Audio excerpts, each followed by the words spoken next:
Oke, selamat malam semuanya. Terima kasih sudah bergabung dalam acara webinar Fakultas Teknik Universitas Katolik Widya Mandala Surabaya untuk seri yang ketiga, di mana topik malam ini adalah mengenai bidang ilmu teknik elektro. Saya ucapkan selamat datang kepada Pak Suryadi Ismaji selaku Dekan Fakultas Teknik Universitas Katolik Widya Mandala Surabaya. Selamat malam Pak Suryadi. Selamat malam. Terima kasih sudah hadir.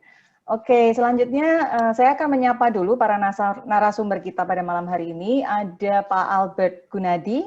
Selamat malam, Bu Aning. Selamat malam, Pak Albert. Terima kasih sudah hadir.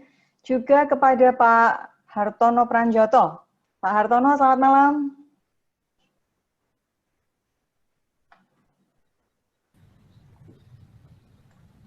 Pak Hartono. Oke, tapi beliau sudah hadir, jangan khawatir ya.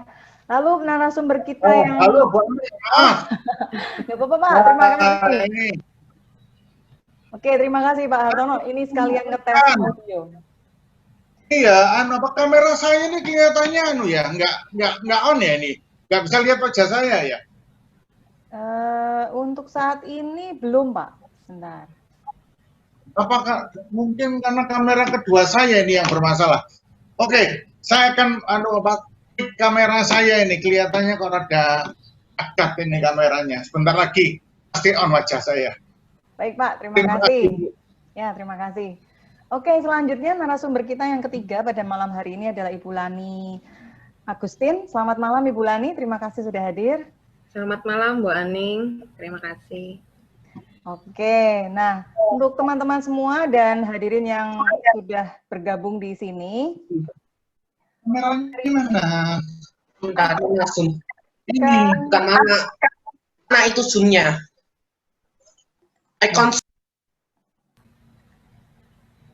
Oke, pada malam hari ini kita akan membahas lebih dalam mengenai apa itu bidang ilmu teknik elektro, ya.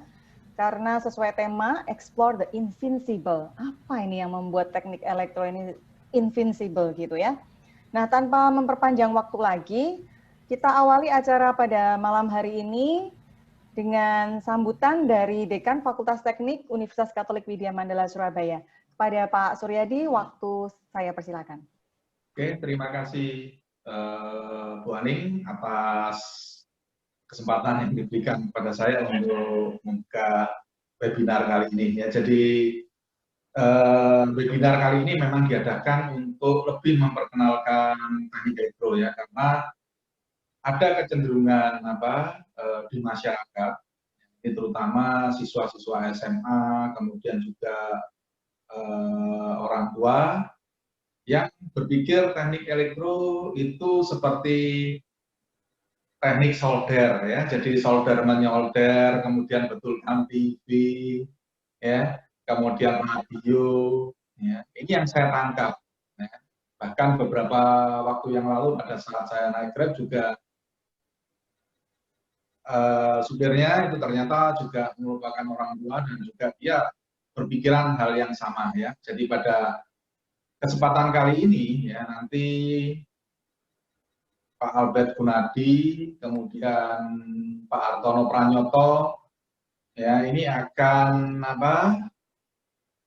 menjelaskan ya apa itu teknik elektro ya, karena teknik elektro ini merupakan suatu ilmu yang banyak menelurkan inovasi-inovasi ya. Tanpa teknik elektro ya, kemudahan-kemudahan yang kita dapat sekarang ya, seperti sekarang ada webinar ya melalui Zoom dan lain-lain ya, itu tidak akan pernah terjadi kalau tanpa teknik elektro ya.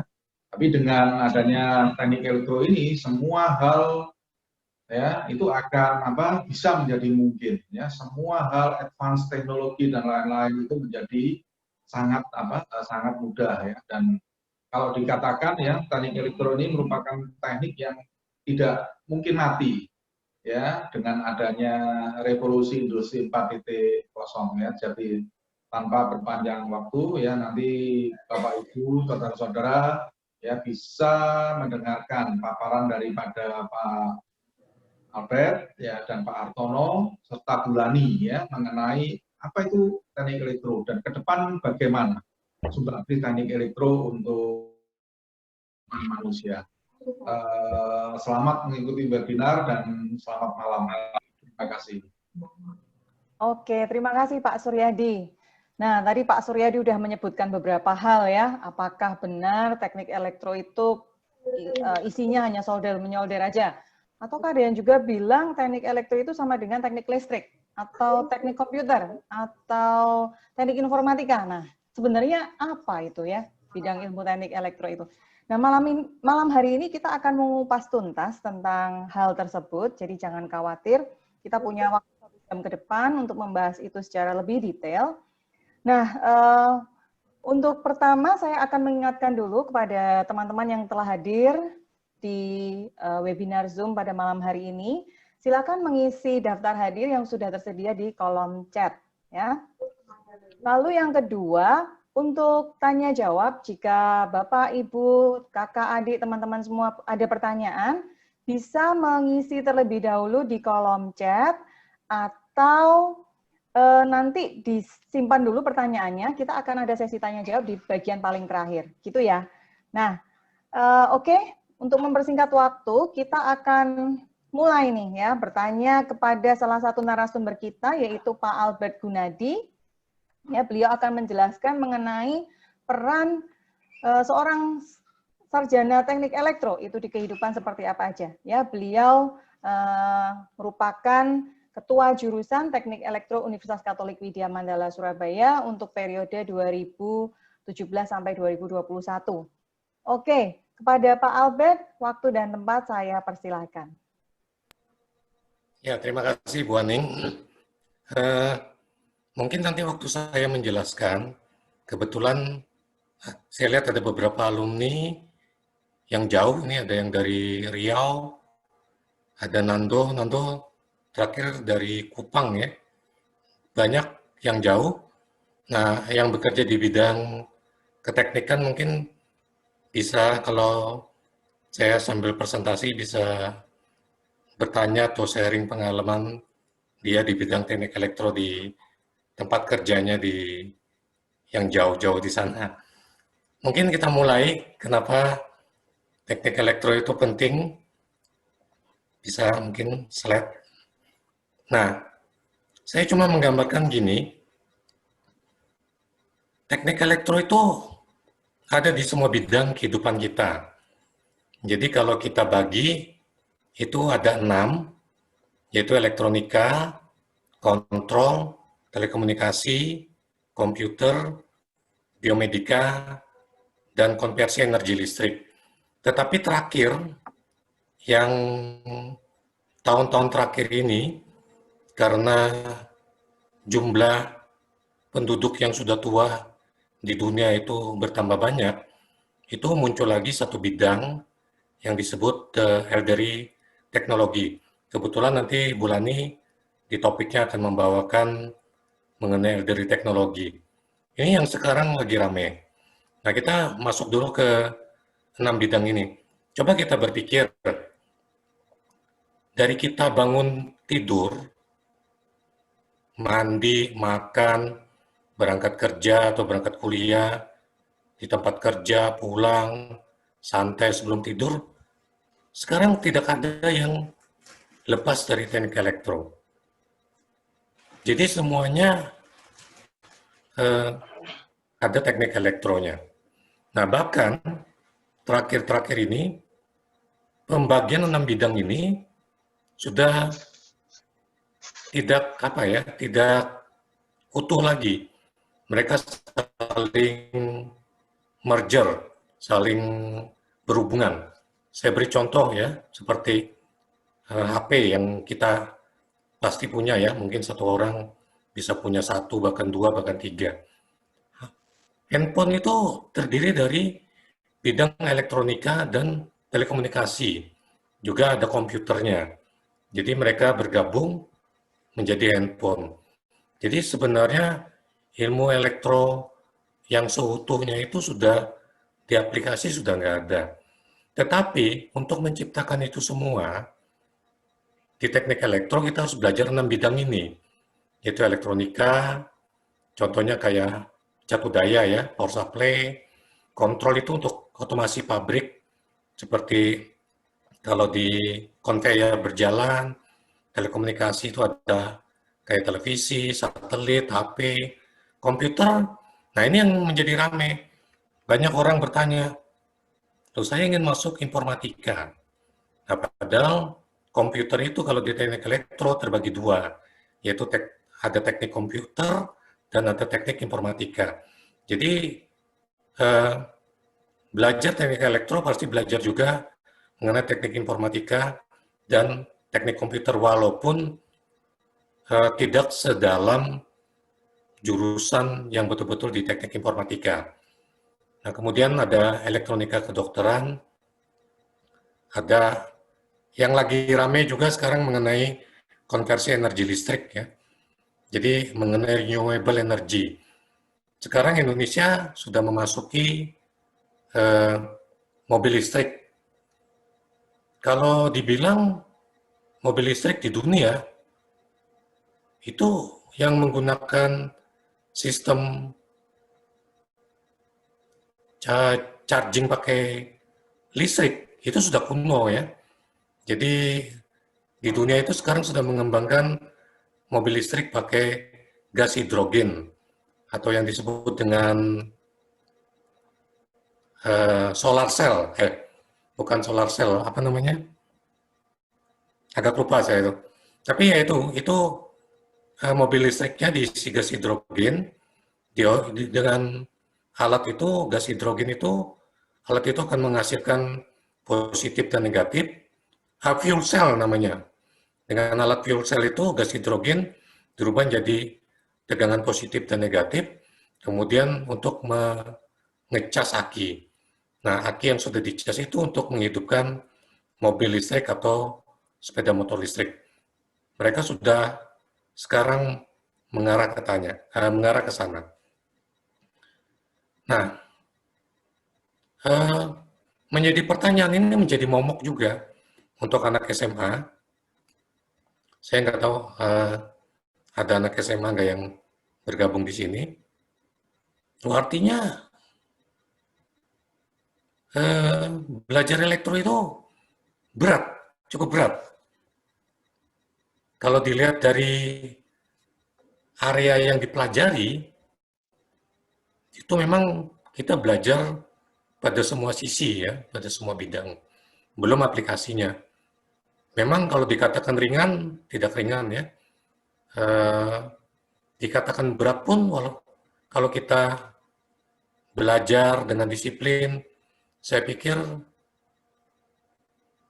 semua bisa. Karena bagaimanapun, baik lulusan elektro di luar negeri, sama kan? Mungkin mereka sama makan nasi, mereka minumnya juga sama. Tapi keinginan mereka untuk maju, mungkin lebih membawa mereka ke sisi yang lebih baik. Nah, yang luar biasanya lagi, contohnya negara tetangga kita aja seperti Singapura maupun Filipina, itu yang mengambil kuliah di jurusan teknik elektro sungguh luar biasa ya, sungguh luar biasa banyaknya. Berbeda dengan negara kita Indonesia. Nah, mungkin dengan ada acara seperti webinar ini, banyak siswa-siswa SMA yang tertarik belajar mengenai teknik elektro. Nah, ke depan nanti setelah saya ada Partono dan Bulani yang akan membicarakan lebih detail mengenai teknik elektro pada bidang spesifikasinya. Nah, itu kira-kira gambaran umum mengenai teknik elektro. Saya sebenarnya kepingin mendengar cerita dari alumni kita, si Christina. Kalau Christina bersedia ini, dia sekarang bekerja di Riau ya, di pabrik kertas.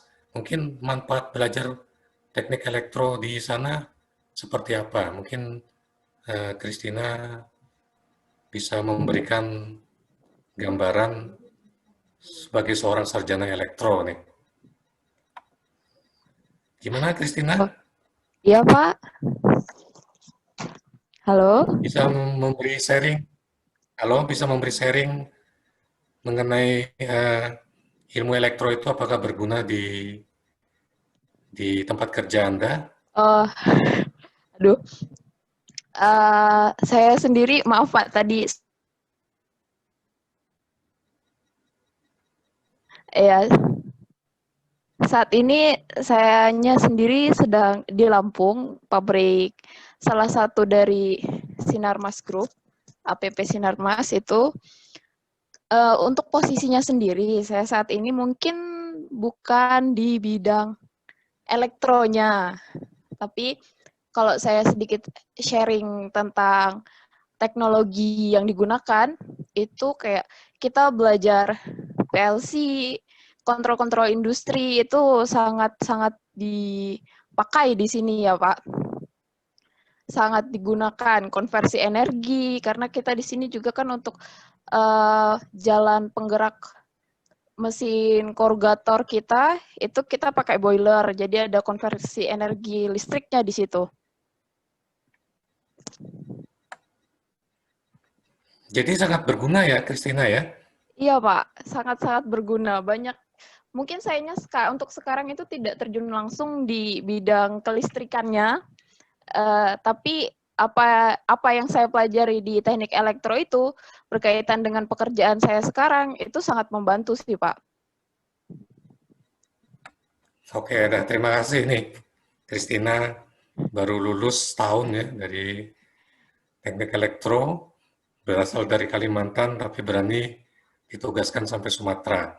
Iya. Mungkin itu dulu Bu Aning supaya kita tahu dulu yang mau diceritakan Bu Lani sama Pak Hartono supaya nanti di akhir tanya jawabnya lebih afdol gitu. Silakan Bu Aning. Oke, siap Pak Al. Terima kasih atas paparannya Pak Albert dan penjelasannya mengenai teknik elektro secara general ya. Nah, tadi Pak Al sudah mancing-mancing juga ya. Tadi ada 6 bidang, apa istilahnya, 6 bidang yang bisa menjadi fokus gitu ya untuk dipelajari di teknik elektro. Nah, sekarang saya akan masuk ke salah satu dari yang tadi disebutkan oleh Pak Albert ya, tentang komputer. Seperti kita ketahui ya, tiap orang sekarang tidak bisa yang lepas namanya komputer ya. Komputer itu sudah menjadi bagian dari keseharian. Nah, untuk detailnya saya rasa Pak Hartono nih yang paling tepat untuk bercerita tentang hal ini. Kepada Pak Hartono Pranjoto, saya persilakan untuk sharing. Oh, sebentar, saya lupa. Untuk menyambung tadi apa yang disampaikan oleh Pak Albert, ya mungkin kita perlu melihat sekali lagi tentang video mengenai jurusan teknik elektro ataupun tentang elektronika itu sendiri. Silakan.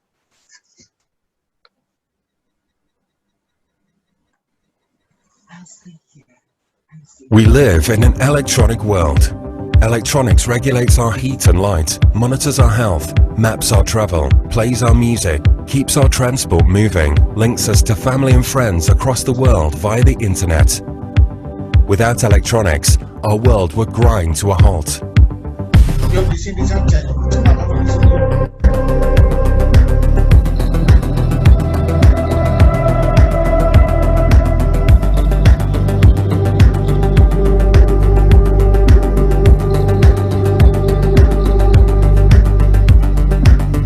Learn how to write the computer code, which drives many of the digital devices we rely on to run and monitor our technological world. You will learn how the hardware controlled by the code is designed and fabricated. You will see the reasons why electronics never stand still. As greater and greater computing power is squeezed into smaller and smaller processors so that a smartphone is faster, more versatile, and more powerful than computers which once filled the room. You will glimpse the future as advances in nanotechnology and quantum physics shrink electronic devices still further and make them operate at almost unimaginable speed. You will learn how to send sound and data wirelessly via phone masts, cables, fibers and satellites that reach every part of the world and far beyond. You could even produce your own music tracks and develop digital effects that make them sound exciting and unique. A world where a career in electronics is a career in IT, telecommunications, broadcasting, healthcare, design, industry, robotics, art, conservation, agriculture, research, finance, anywhere that uses electronics, which is almost everywhere. Electronics is the future, your future. Oke, itu tadi video semoga memberikan tambahan gambaran ya mengenai apa sih sebenarnya kalau kita bicara tentang teknik elektro itu kira-kira bidang apa saja yang bisa disentuh gitu ya, bisa terlibat, peran apa yang bisa kita berikan ya sebagai seorang lulusan teknik elektro. Oke, selanjutnya tadi udah saya singgung ya mengenai komputer dan tentunya komputer itu sekarang berperan penting dalam kehidupan kita. Nah, Pak Hartono Pranjoto ya akan berbicara lebih dalam tentang hal itu. Pak Hartono silahkan, waktu dan tempat, monggo. Ya, terima kasih Bu Aning. Hai guys, selamat sore atau selamat malam nih. Ya, saya kebetulan ini di rumah, ini sedang ya santai sedikit lah. Tadi sempat di WM, ngurusi macam-macam, terus kembali lagi pulang. Sekarang kita diajak Bu Aning nih ceritanya. Ngobrol-ngobrol apa yang kita omongkan. Ya kebetulan saya cukup mengerti tentang komputer ya. Ya jadi kita ditanya saya bicara, ya udah kita bicara aja komputer dalam kehidupan sehari-hari. Nah, kalian mungkin akan bilang, lah Pak komputer sehari-hari itu ngapain aja? Masa di semua bidang? Wah, jangan takut. Komputer itu sudah bisa dikatakan di semua bidang kita. Tadi Pak Albert sudah mengatakan, siapa sih hampir tidak ada yang tidak punya handphone. 10 tahun yang lalu, handphone sudah ada. Mungkin kalian ada yang mengalami atau tahu, 10 tahun yang lalu siapa yang nggak kenal dengan namanya Nokia? Siapa yang nggak kenal dengan namanya BlackBerry? Nah, di dalam Nokia dan BlackBerry, itu semua adalah komputer. Berarti kalau Anda memegang komputer BlackBerry, Anda memegang Nokia, Anda sudah pegang komputer. Sekarang, apalagi, sebagian mungkin ada yang pegang Oppo, ada yang pegang apa saja, itu semua adalah komputer. Nah, kemudian ada yang bertanya, loh Pak, kalau komputer di situ ya pastilah, yang lainnya apa lagi? Nah, kalian semua pernah naik motor kan? Tahu nggak kalian, di dalam motor kalian, kalau kalian punya motor sendiri, di dalamnya itu ada komputer yang namanya seringkali kalau teknisi itu mengatakan ECU, Electronic Control Unit. Di mobil juga ada. Semua itu mengontrol sepeda motor Anda. Di situ mengontrol mobil Anda. Nah, beberapa tahun yang lalu, nanti ada pembicara ketiga, yaitu Bulani. Saya pribadi pernah bekerja sama dengan Bulani, wanita hebat tuh. Kita berusaha mengontrol mobil dengan menggunakan komputer dan juga menggunakan internet. Jadi mobil itu bisa dipantau dimanapun juga, bahkan pada saat Anda ngegas mobil tersebut, Anda bisa dilihat di layar monitor. Nah, itu beberapa hal mengapa saya katakan komputer ada di mana-mana. Naik lift itu sudah penuh dengan komputer, adik-adik. Nah, sekarang apa hubungannya dengan elektro? Nah, kalau Anda mengatakan, saya ini pengen masuk di IT, saya pengen masuk di information technology, saya akan mengatakan, kenapa nggak masuk di elektro saja? Anda bukan hanya program komputer, tapi dengan komputer Anda memprogram perangkat. Tadi kalau nggak salah ada Christina ya? Christina masih ada? Pak, masih Pak. Christina tuh mengontrol, kebetulan saya bersahabat baik tuh dengan Christina. Christina itu mengontrol alat-alat kedokteran dengan menggunakan komputer. Jadi apa? Kita bisa pakai komputer, kita bisa mengontrol komputer, kita bisa mengakses komputer dengan melalui teknik elektro. Mungkin kalau kakak-kakak kelas kalian nggak masuk teknik elektro, mungkin juga nggak akan kontrol komputer. Jadi kita di teknik elektro adalah satu langkah lebih maju, yaitu bukan hanya menggunakan komputer, kita menggunakan komputer untuk mengontrol hal-hal yang perlu kita kontrol. Mungkin Anda pernah dengar dengan smart home, itu sebagian di antaranya. Kira-kira itu yang mau saya sampaikan sedikit gitu, Ibu Aning. Mungkin ada yang lainnya atau hal-hal yang menarik lain yang mau disampaikan atau ditanyakan, silakan. Saya dengan suka hati dan siap hati akan menjawab, begitu Bu Aning? Oke, terima kasih Pak Har. Wah, Pak Har, sekalian nih ya, mumpung saya ingat gitu ya. Jadi tadi disinggung tentang komputer, kan ada hardware, ada software gitu ya. Jadi kalau teknik elektro itu apa istilahnya ya? Kita bermain-main dengan keduanya atau hanya dengan salah satu saja, Pak Har? Nah, biasanya kalau di teknik elektro kita bermain dengan hardware dan software. Jadi kita menggunakan keduanya. Walaupun mungkin sebagian di antara lulusan teknik elektro pada akhirnya lebih banyak mainan software saja juga ada. Atau mungkin sebagian juga hanya menggunakan software saja. Tetapi ya itu pilihan kita. Dengan berjalannya waktu mungkin kita bisa mengatakan, saya kok pengen dua-duanya. Atau mungkin pengen salah satunya. Itu nanti pada akhirnya terserah pada saat terakhir, pada saat kita bekerja. Kira-kira gitu Bu Aning. Baik Pak, terima kasih. Nah, tadi menyinggung tentang software, hardware gitu ya. Lalu juga mengenai komputer, apalagi komputer sudah menjadi bagian dari kehidupan kita. Nah, Pak Har, saya masih punya satu pertanyaan lagi nih. Ya. Sekarang ini kan lagi gencar-gencarnya revolusi industri 4.0 gitu ya. Nah, kira-kira mungkin Pak Har bisa cerita lebih ya, apa sih kira-kira yang bisa dilakukan atau peran seorang sarjana teknik elektro di era industri 4.0 ini? Oke.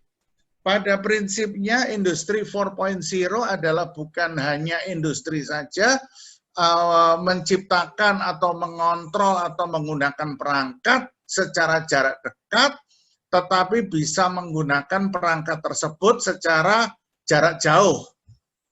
Nah, itu prinsip yang paling terlalu menyederhanakan, tapi kira-kira seperti itu.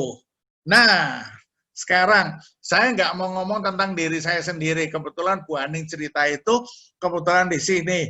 Christina, wah ini sahabat baik saya ini Christina. Masih di tempat Christina? Masih Pak. Wah ini Christina ini adalah dulu mengerjakan proyek tugas akhir ya Christina ya, menggunakan komputer ya. Iya Pak. Nah. Komputer tersebut gimana dengan hubungannya dengan jaringan komputer? Perangkat Anda itu bagaimana dulu perangkatnya Christina? Dikontrol dengan lewat jaringan komputer atau gimana? Cerita sedikit dong, 1 menit aja. Wah, 1 menit ya Pak. Oke, jadi dulu itu kebetulan saya pakai mini komputer ya kalau kita sebut ya Pak, Raspberry Pi.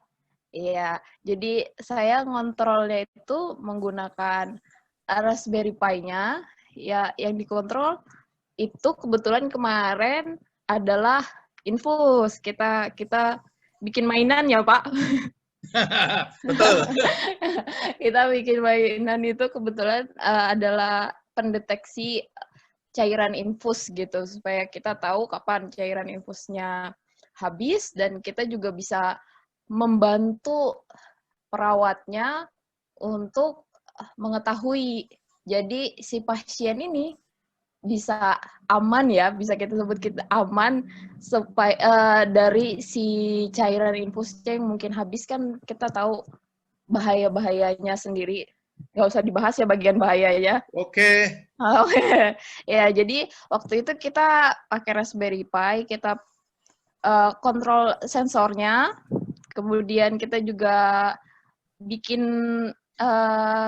sedikit web server, di mana itu supaya kita bisa ngontrol nggak cuman dari tempatnya, tapi bisa di mana saja. Itu niatnya kemarin ya, Pak. Ya, betul. Ya, mungkin Jadi seperti itu. tadi, maaf Bu Kristina, Iya, jadi Pak. itu mungkin menjawab pertanyaan Bu Aning tadi bahwa itu adalah bagian dari revolusi industri 4.0, dan kita sendiri, dan Kristina ini sudah lulus kan ya dari elektro ya? Kristina? Sudah. Oh, nggak mau jawab Sudah, ini. Pak. Oh, sudah lulus ya? Sudah.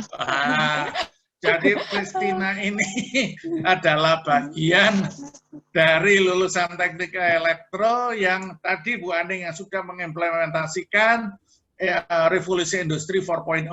Saya nggak tahu, tadi dilihat di sini ada Yose, nggak tahu Yose yang mana, karena di elektro ada beberapa Yose ini. Itu juga Yose itu juga sahabat saya kebetulan. Dia juga, kalau Yose yang itu, dia juga ikut mengimplementasikan revolusi industri 4.0. Gitu Bu Aning kira-kira. Thank you ya Kristina ya. Iya, sama-sama Pak. Oke, terima kasih Pak Hartono. Terima kasih juga untuk Kristina ya. Wah, ini alumni kebetulan langsung kena todong beberapa kali nih untuk menjawab pertanyaan. Gak apa-apa ya Kristina ya. Iya Bu, gak apa-apa. Kalian bisa sharing sama yang lain-lain.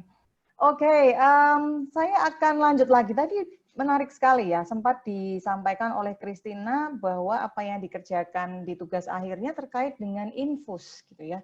Infus kalau kita tahu kan pasti hubungannya sama kedokteran. Nah, kira-kira ada apa ini ya antara teknik elektro dengan kedokteran? Kaitannya di mana gitu ya? Nah, sebelum kita masuk ke bagian itu, nanti Bu Lani akan cerita lebih detail ya mengenai itu, khususnya nanti ke biomedika dan seterusnya. Itu merupakan salah satu bagian dari teknik elektro. Nah, di Widya Mandala, ya, di Universitas Katolik Widya Mandala Surabaya, kita juga punya nih jurusan teknik elektro. Nah, mungkin Pak Albert nih, bisa cerita sedikit Pak Albert, selaku ketua jurusan teknik elektro. Apa sih sebenarnya yang dimiliki oleh jurusan teknik elektro Universitas Katolik Widya Mandala Surabaya yang membedakannya dengan jurusan teknik elektro lainnya? Monggo Pak Albert, silakan. Ya, terima kasih Bu Aning. Jadi memang teknik elektro itu banyak, tetapi memang tiap teknik elektro yang ada itu mempunyai spesifik yang berbeda-beda.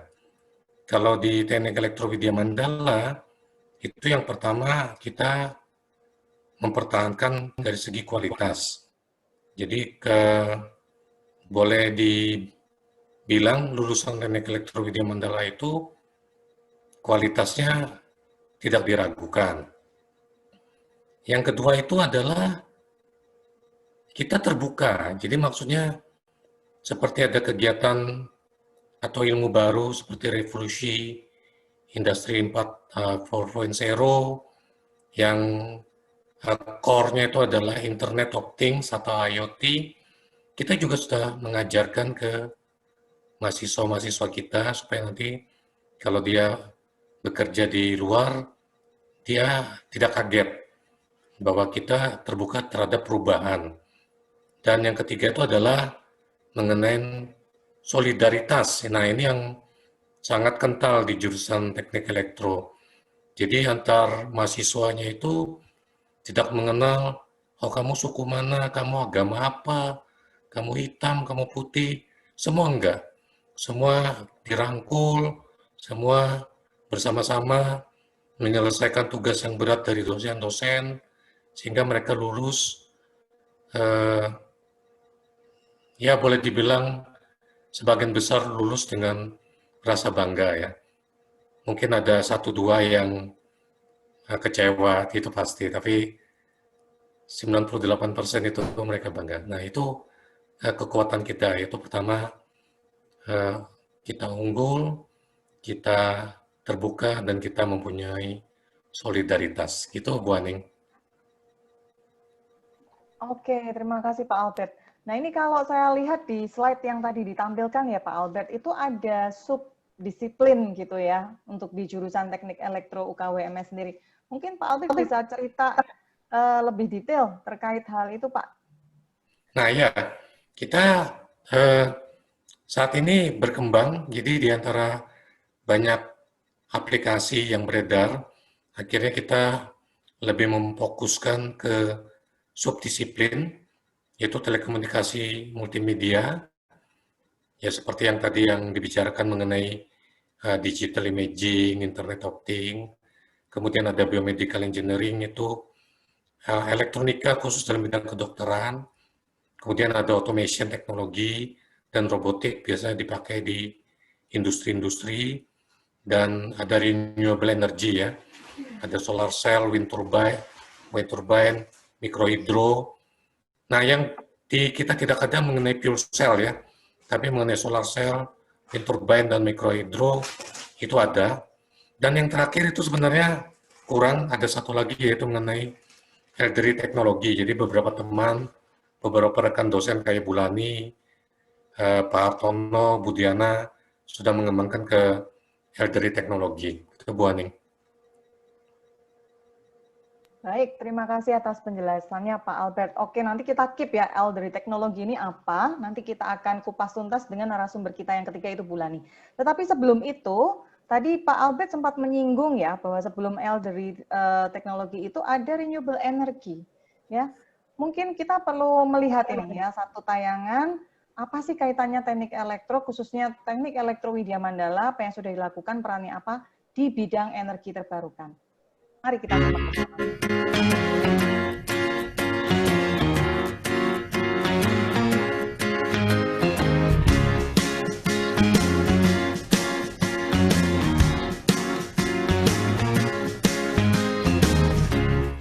I'm not surprised, not everything lasts.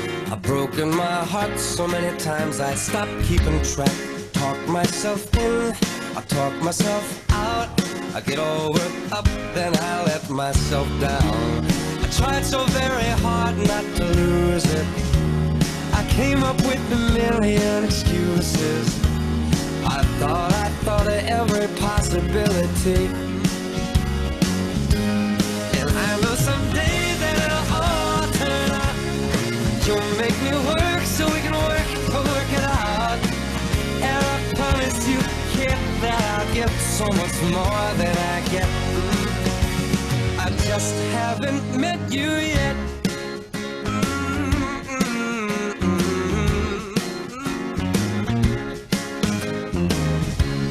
I might have to wait, I'll never give up. I guess it's half timing and the other half's luck. Wherever you are, whenever it's right, you'll come out of nowhere and into my life. And I know that we can be so amazing. And baby, your love is gonna change me. And now I can see every possibility. And somehow I know that it'll all turn out. You'll make me work so we can work it out. And I promise you, kid, I'll get so much more than I get. I just haven't met you yet. They say all's fair in love and war, but I won't need to fight it. We'll get it right, we'll be united.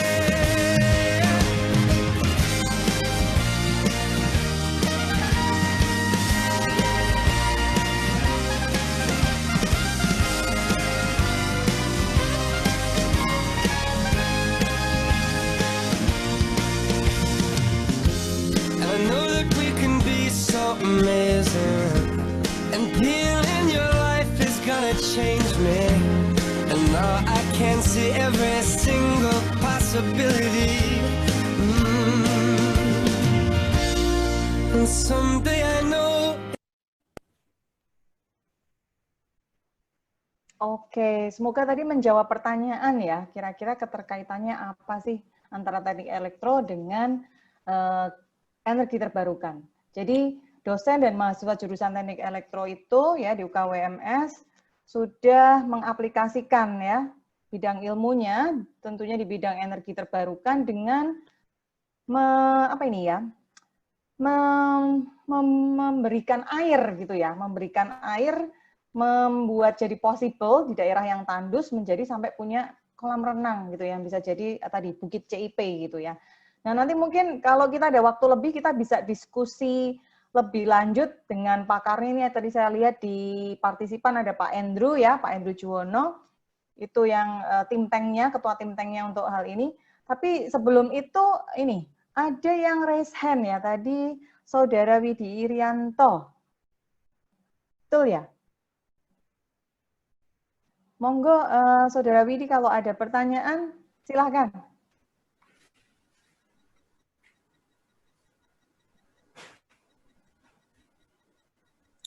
Pak Widi dari Madiun mungkin ya? Kurang tahu ini. Pak Widi mungkin atau Bapak atau Ibu ya, mungkin Bapak ya. Mungkin ini ya kalau ada pertanyaan bisa dituliskan dulu di kolom chat ya. Nanti kita akan bahas di sesi tanya jawab. Lalu untuk teman-teman yang sudah hadir, terima kasih. Saya ingatkan lagi, silahkan diisi daftar hadirnya. Linknya tersedia di kolom chat. Dan kalau ada pertanyaan, silahkan disampaikan lewat kolom chat ya. Nanti kita akan bahas lebih lanjut. Oke, kita masih punya satu narasumber lagi nih, ya, yaitu Ibu Lani Agustin, di mana Bu Lani akan membahas lebih dalam, mengupas lebih dalam lagi tentang yang tadi disinggung-singgung terus oleh Pak Albert nih, elderly technology. Dan Bu Lani ini juga banyak berkecimpung di biomedika. Nah, kita lihat ya, apa sih sebenarnya keterkaitan atau peran dari teknik elektro dengan biomedika. Ibu Lani, selamat malam. Selamat malam, Bu Aning. Oke, silakan Bu Lani, waktu dan tempat saya persilakan. Baik, terima kasih. Selamat malam semuanya. Saya lihat yang hadir bisa dikatakan perwakilan dari Indonesia Tengah, Timur, Barat ada ya perwakilannya. Ya ada Ivan di Nusa Tenggara ya. Betul. Ya, Ivan ini kalau tadi Pak Hartono sohibnya itu Kristina, saya sohibnya Ivan Mulyono ya.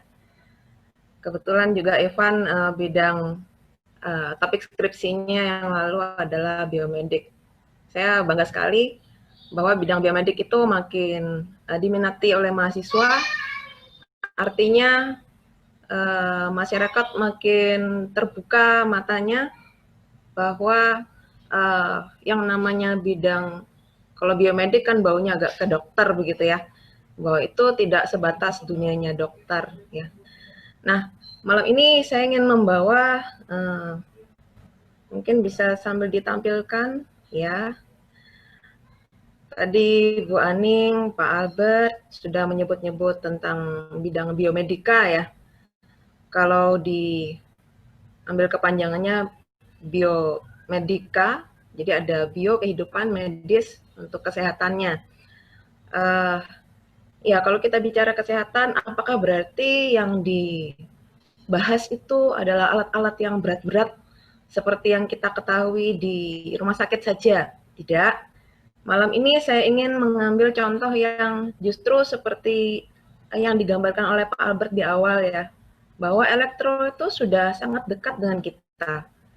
Ada di dalam sekitar kita, bahkan tempat yang terdekat begitu ya. Saya juga ingin memberikan gambaran pada peserta sekalian bahwa kalau dikatakan alat medis itu adanya hanya di rumah sakit, hanya untuk orang sakit, ternyata tidak. Ya, zaman sekarang ini yang namanya sadar tentang kesehatan, apalagi saat ini kita dalam masa pandemi ya, itu kesadaran orang untuk mengamati fitness tubuhnya, kesehatan tubuhnya itu akan semakin tinggi. Dan menurut saya ini akan ke depan seperti halnya handphone ya, bahkan setiap orang juga akan melakukan itu begitu. Jadi melakukan cek dini terhadap kesehatan tubuhnya. Nah, di sini saya mengambil gambar seorang opa ya. Jadi saya kasih tema elektro untuk opa. Kenapa saya ngambil temanya opa? Kok bukan oma begitu ya? Ini bukan karena masalah gender, tapi saya lebih melihat pengalaman saya pribadi juga ya. Saya juga punya kakek, punya nenek. Bagaimana seorang kakek atau opa itu punya kemandirian yang tinggi ya. Mobilitasnya juga jauh lebih tinggi daripada oma atau nenek. Seringkali juga opa itu orangnya mandiri ya, agak jarang ditemani anak atau cucu. Kalau oma mungkin mobilitas tinggi juga, tapi masih sering ditemani anak, cucu begitu. Sehingga kalau kita melihat seiring bertambahnya usia, bagaimanapun kelihatan sehat begitu ya. Tapi tentu ada penurunan baik dalam hal fisik maupun psikis ya.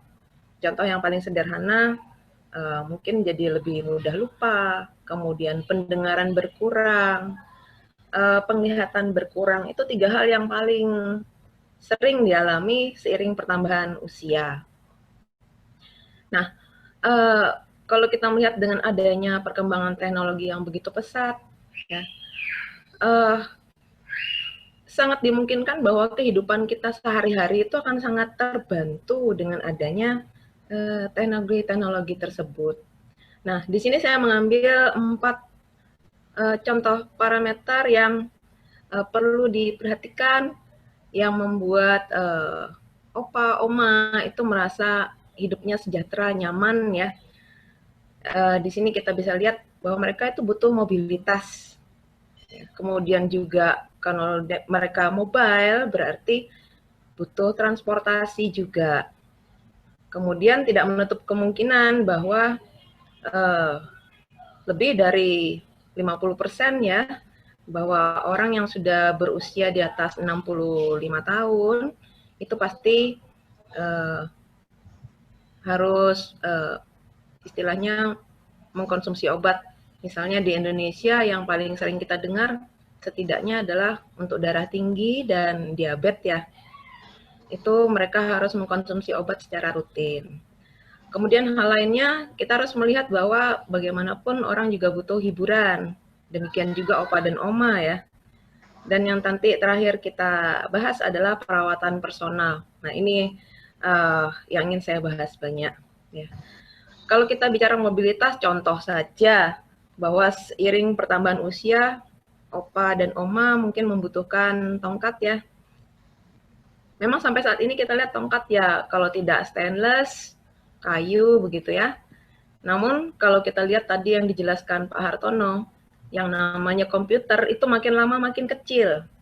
Yang dialami Kak Kristina dalam skripsi, kalau saya bilang itu masih cukup besar. Tapi ke depan akan semakin kecil ya. Jadi bahkan suatu saat tongkat pun akan berisi komputer. Kenapa tidak ya? Sederhananya kita bisa lihat, misalnya kalau orang mudah lupa, opa butuh menggunakan tongkat untuk berjalan. Tapi tadi lupa diparkir di mana tongkatnya ya. Saya punya teman yang pelupa sekali, padahal masih muda ya. Bisa kita bayangkan alat yang kita butuhkan kita lupa taruh di mana. Nah, ini bagaimana caranya untuk mencarinya dengan cepat ya. Itu salah satu contoh mungkin penggunaan ke depan. Atau mungkin tongkatnya bisa datang sendiri. Kemudian yang kedua, di situ saya ambil contoh mobilitas bukan orangnya yang bergerak tapi perangkatnya. Jadi misalnya lemari pakaian. Saya mungkin sharing sedikit, pernah ada dosen senior begitu ya. Sama opa ya. Tapi karena mandiri pengen ambil sendiri bajunya di lemari yang atas, naik kursi. Begitu turun apa yang terjadi? Urat kecetit. Saudara sekalian, kalau kita mengalami yang namanya cedera, itu sangat tidak nyaman karena kemungkinan untuk berulang itu tinggi. Tadi saya mendengar ada nama Pak Peter ya. Ya, ada yang mengalami ini ya. Jadi bisa berulang dan tidak nyaman. Nah, bagaimana caranya teknologi bisa membantu supaya mengurangi potensi elderly people. Tadi Pak Albert bolak-balik menyebut elderly ya. Saya menyebut elderly people, jadi orang-orang dengan usia yang sudah senior. supaya terhindar dari potensi cedera. Ini hal yang paling kecil, tapi sangat membantu. Jadi mungkin lemari pakaiannya bisa didesain sedemikian sehingga ada kolaborasi elektromekanis ya, sehingga jika dibutuhkan bisa ada semacam pergantian shaft begitu. Kalau kita lihat di film-film itu sudah banyak yang bisa terjadi ya.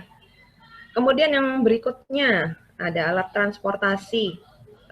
Kita mengenal kursi roda ya, cukup banyak yang sudah dilengkapi dengan elektrokelistrikan sehingga bisa membantu untuk dikendalikan secara otomatis ataupun dengan joystick misalnya. Ya. Ke depan saya kira ini bisa lebih canggih lagi kalau kita lihat di YouTube begitu ya, banyak yang sudah canggih untuk kursi roda. Bahkan bisa membantu orangnya untuk posisi berdiri. Kita bayangkan kalau misalkan, ya puji Tuhan semoga tidak ada yang kena ya. Kalau kita harus duduk terus posisinya tentu tidak nyaman ya. One day kita suatu saat, suatu jam, kita juga butuh dalam posisi berdiri. Kalau menunggu orang lain membantu, itu takes time. Ya.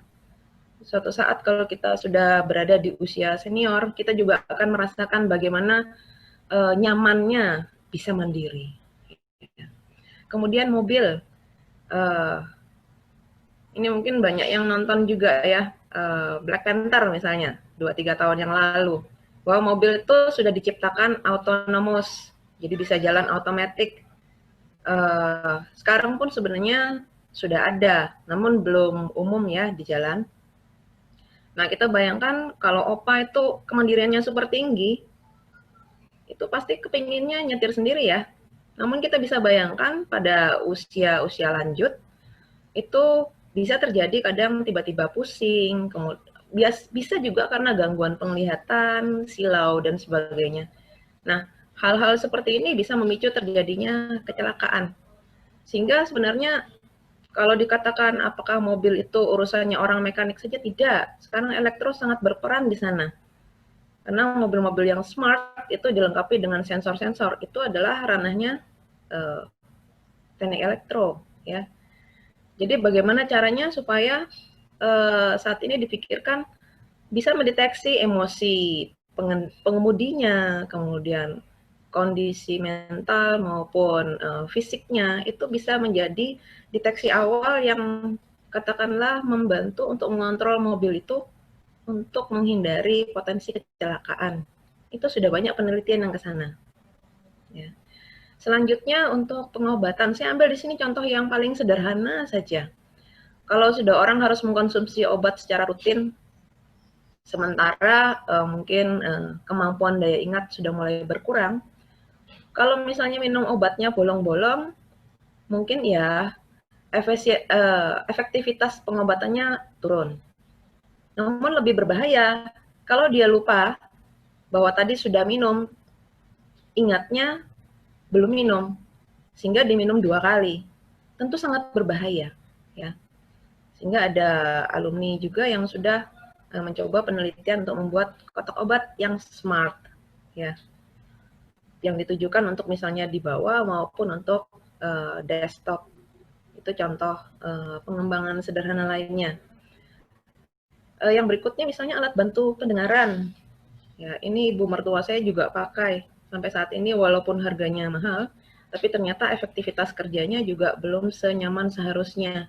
Jadi sudah pakai pun kadang masih bisa tidak kedengaran, dan yang lebih kurang enak adalah powernya cepat habis dayanya. Jadi setiap tidak sampai 2 minggu baterai sudah harus ganti. Jadi masih ada banyak sekali pengembangan dan yang dibutuhkan sehari-hari oleh orang di sekitar kita. Yang berikutnya hiburan. Televisi. Kalau kita lihat televisi itu kesannya hanya untuk nonton TV, siaran televisi saja ya.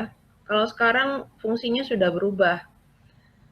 Televisi sudah dilengkapi dengan internet, kita bisa surfing di sana, nonton dari sana, dan melakukan kegiatan lainnya. Jadi televisi sudah, katakanlah fungsinya itu berlipat ganda dibandingkan zaman dulu. Namun kalau kita lihat nyaman atau tidaknya menggunakan TV itu saat ini untuk surfing dan sebagainya. masih belum nyaman ya. Jadi saya juga punya televisi serupa. Kebetulan ibu mertua saya juga sudah usianya sangat senior ya. Saya bilang teknologi ini super membantu. Ya. Di zaman pandemi seperti ini, orang yang ingin ke gereja tidak bisa ke gereja. Kalau harus nonton dari handphone, kita lihat layarnya begitu kecil. Tidak semua orang punya laptop ya. Kemudian suaranya juga tidak terlalu keras. Kalau kita punya televisi yang bisa ke internet, itu tampilannya bisa sangat besar, suaranya juga sangat mencukupi untuk mereka yang punya penurunan pendengaran. Ya, jadi teknologi ini akan sangat membantu banyak orang. Kemudian seperti radio, tape. Kalau kita kesannya hanya untuk mendengar saja, saat ini sudah berubah bahwa radio dan tape itu juga bisa dioperasikan secara otomatis mengikuti emosional dari pemiliknya. Jadi misalnya lagi mellow begitu, ruangan misalnya bisa dilengkapi dengan sensor yang bisa menangkap emosi orang ini sehingga memutar lagu-lagu yang bisa membangun semangatnya kembali. Misalnya seperti itu, ya. Itu untuk segi hiburan. Nah, ini yang lebih banyak ingin saya bahas. Tadi yang saya singgung ya, ada sohib saya Ivan Mulyono di sini. Itu kita bekerjanya di ke arahnya perawatan personal, ya. Jadi seperti yang saya sebutkan di awal tadi, saya percaya ke depan yang disebut dengan perawatan personal, kesadaran untuk secara rutin mengamati fitness tubuh itu akan dimiliki setiap orang. Di sini contohnya sederhana saja, saya ambil dari yang tengah ya. HP, tadi sudah diulas banyak. HP itu fungsinya kalau zaman saya dulu adalah SMS sama pacar, ya. SMS sama rekan kerja. Kemudian beralih fungsi untuk sosmed. Sekarang, belum sampai 1 tahun ini, sudah beralih fungsi. Tidak ada HP, sekolah sulit. Ya, fungsi akan beralih terus. Ya. Nah, kemudian jam tangan.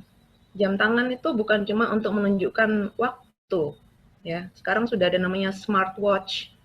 Jadi HP nanti ke depan mungkin digantikan bentuk jam tangan. Atau mungkin malah digantikan bentuknya hanya seperti gelang. Jam tangan kan kesannya masih besar ya, ada tampilan. Saya sudah pernah lihat itu di YouTube, sudah ada yang bikin bentuknya hanya seperti gelang. Kemudian tampilannya virtual. Tampilan virtual begitu, kita tinggal tekan-tekan di tangan begitu ya. Seakan-akan sudah menjadi handphone ya.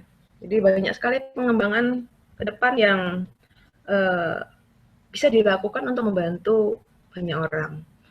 Di situ ada saya tambahkan seperti toilet, tempat tidur, sepatu. Untuk apa? Ini saya sedikit sharing saja. Kakek saya, nenek saya di usia yang sudah sangat sepuh ya, 80 lebih. Itu mereka tidak adanya karena ada gangguan pernafasan. Dan sayangnya kita tidak tahu. Jadi mereka mengalami kekurangan oksigen di saat tidur itu, walaupun kita di samping kita tidak tahu. Padahal kalau dilihat saat ini, alat untuk mendeteksi dini bahwa katakanlah kemampuan bernafas berkurang atau denyut jantung berkurang, ini dikerjakan saudara Ivan ya, itu murah meriah bisa digunakan. Saya cerita sedikit juga, baru saja tidak lama ini terkait COVID ya, yang namanya gangguan pernafasan itu pasti mereka alami ya. Jadi salah satu keluarga jauh itu mengalami COVID, tidak adanya sangat disayangkan di rumah sakit karena selang untuk oksigennya itu terlepas tanpa diketahui orang yang menunggui karena sedang tertidur. Bayangkan, hal yang begitu sederhana sebenarnya bisa kita deteksi, namun bisa mengambil nyawa orang yang kita cintai. Ya. Nah, kalau zaman sekarang, zaman dulu begitu ya, oke lah alat-alat ini sudah ada. Tapi mayoritas mereka berdiri sendiri-sendiri. Informasi itu adanya hanya di tempat itu saja. Ini saya lihat tadi ada Pak Andrew juga hadir di sini. beliau adalah sesepuhnya ya. Kalau sudah revolusi industri 4.0, maka alat-alat ini seharusnya sudah dilengkapi dengan alat komunikasi.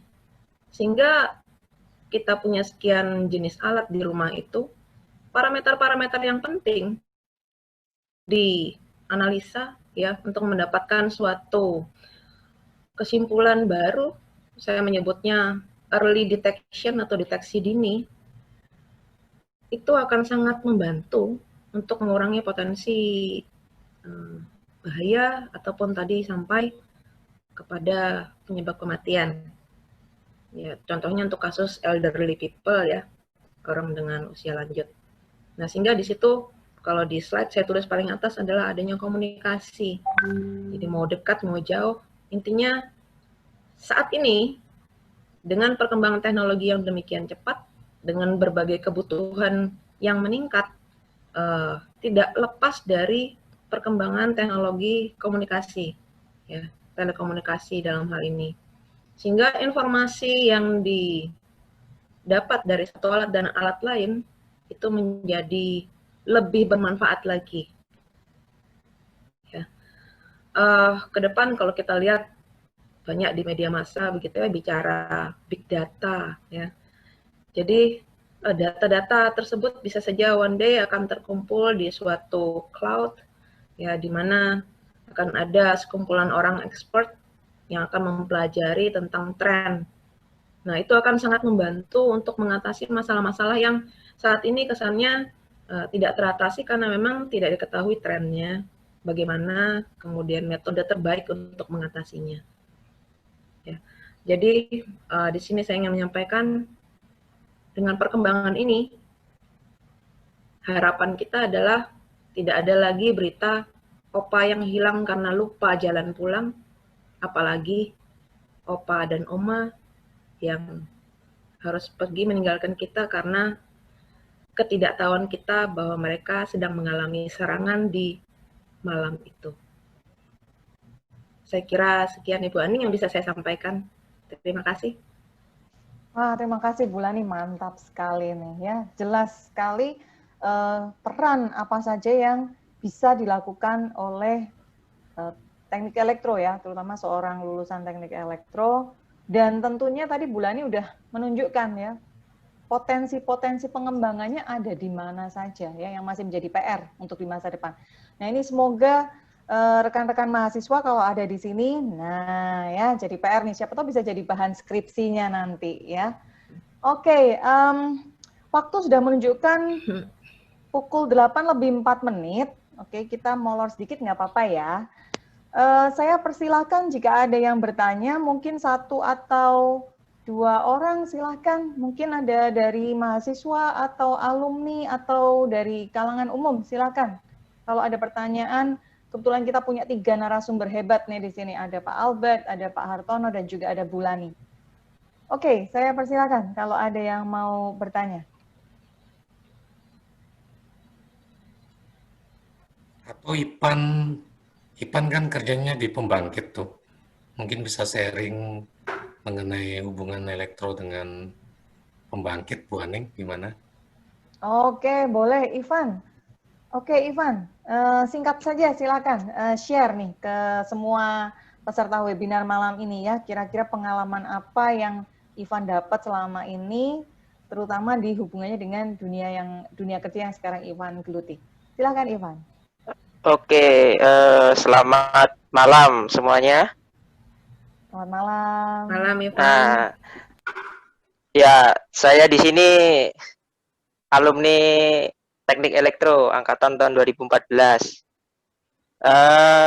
Saya di Maumere ini kerja di pembangkit listrik dengan pembangkit listrik tenaga mesin gas. Namun di mesin kita ini menggunakan dual fuel, jadi bisa pakai gas, bisa pakai B30 solar. Nah, tentunya karena di zaman era modern ini pastinya mesin itu sudah ada kontrolernya. Jadi di mesin itu sudah seperti yang Pak Hartono bicarakan tadi, ada ECU-nya. Nah, di mesin kita ini juga ada ECU-nya.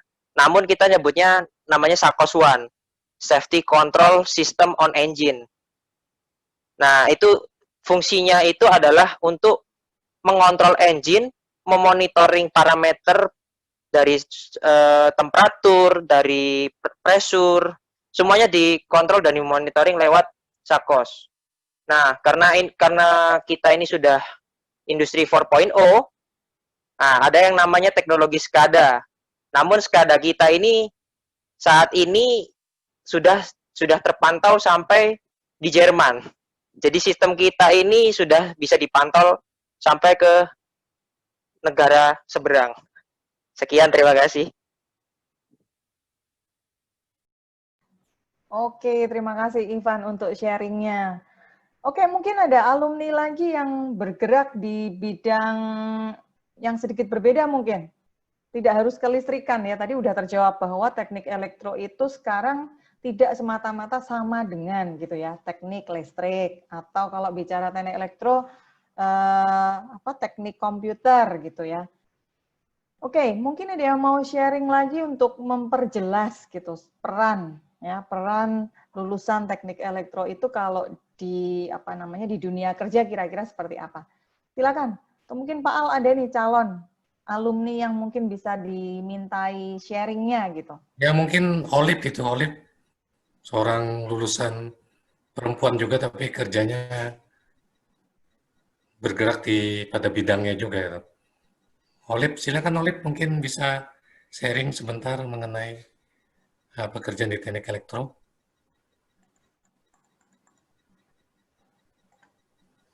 Mana ini Olive ya? Silakan Olive.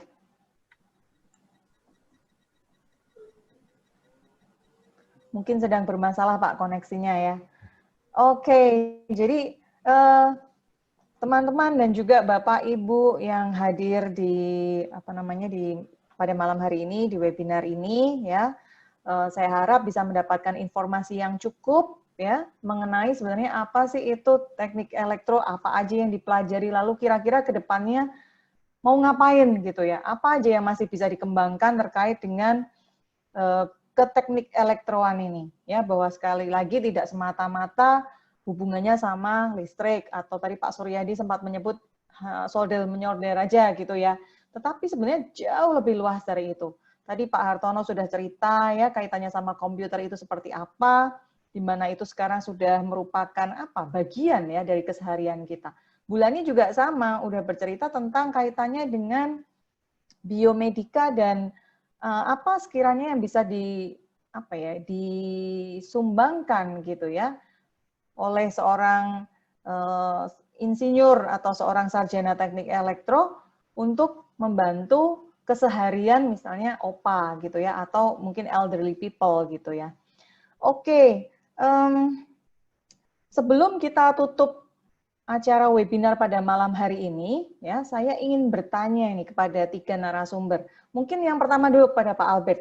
Pak Albert, kalau misalnya saya minta Pak Albert untuk memberikan 3 kata kunci yang menggambarkan jurusan teknik elektro di UKWMS. Nah, apa saja Pak Albert 3 kata kunci itu? Yaitu kata kuncinya yang pertama unggul, kemudian yang kedua kita terbuka, dan ketiga adalah solidaritas, Moning. Oke, mantap. Unggul, terbuka, solidaritas.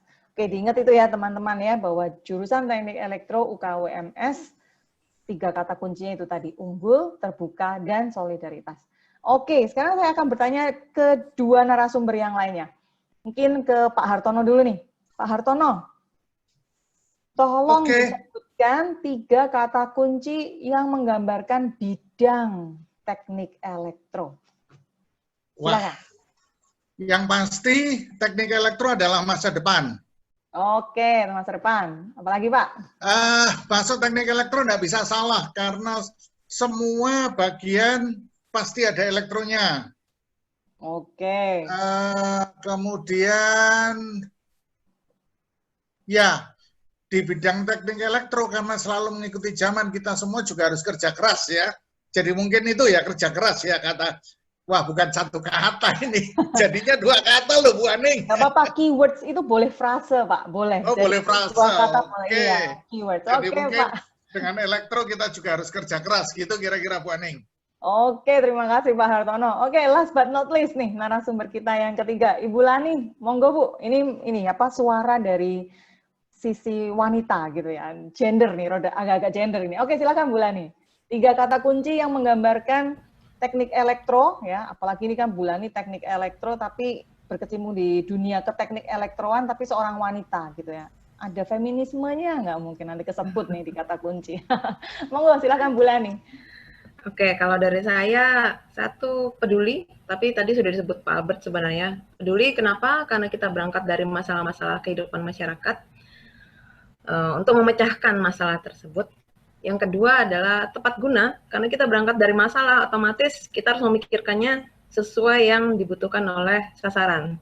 Dan yang ketiga adalah saya mau bilang mandiri. Mandiri kenapa? Karena potensi untuk maju di bidang elektro ini menjadi orang yang mandiri, technopreneur begitu ya, itu sangat besar sekali, sangat bergantung tapi pada keberanian Anda sekalian untuk masuk ke bidang itu. Di alumni ada, Bu Aning. Jadi memanfaatkan kemandiriannya dengan desain sendiri, itu untuk menciptakan lapangan kerja sendiri, itu ada. Ya. Itu kata kunci yang kesebut lagi nih sebenarnya technopreneur gitu ya. Nah, mungkin nanti di webinar mendatang ya, kita bisa kupas habis apa sih itu sebenarnya technopreneur ya, apalagi kalau kita bicara keteknikan ya, kaitannya sama teknologi, kombinasi ya dengan entrepreneur, wah jadinya technopreneur. Oke, mungkin itu kita bahas lain kali, kita simpan untuk topik webinar selanjutnya. Nah, kita sudah sampai di penghujung acara ini teman-teman ya. Saya akan mengajak semua audiens ya, semua peserta untuk menyalakan kameranya karena kita akan berfoto bersama.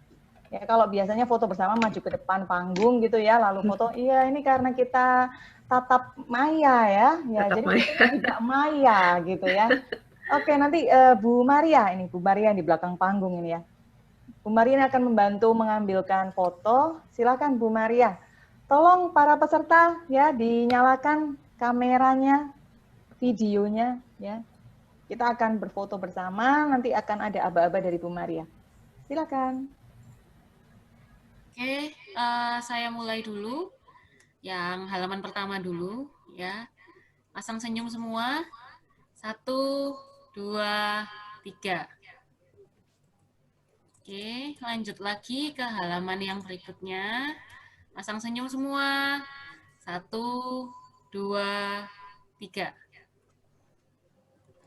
Oke, kita ke halaman yang terakhir. Ya, mungkin yang masih belum membuka videonya, bisa minta tolong dibuka. Oke, 1, 2, 3. Oke, terima kasih Bu Aning. Oke, terima kasih Bu Maria. Nah, dengan berakhirnya sesi foto tadi, teman-teman, Bapak, Ibu, semuanya, maka berakhirlah sudah acara webinar pada malam hari ini. Oleh karena itu, izinkan saya, Aning Ayu Citra, sebagai moderator webinar pada malam hari ini, untuk undur diri, dan salam terakhir dari saya, salam sehat, ya, stay healthy, stay happy, meskipun pandemi, kita selalu dalam lindungannya. Terima kasih, selamat malam, dan sampai jumpa di acara webinar kami yang lainnya. Bye-bye. Selamat malam, terima kasih. Terima kasih. Terima kasih, Bu. Terima kasih, Bu, pencerahannya. Terima kasih semuanya. Terima kasih untuk para alumni yang sudah hadir. Terima kasih juga untuk para dosen. Saya lihat ya ada juga di partisipan. Terima kasih atas kehadiran semuanya.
Mohon maaf semuanya. Saya end meetingnya sekarang ya. Terima kasih. Terima kasih.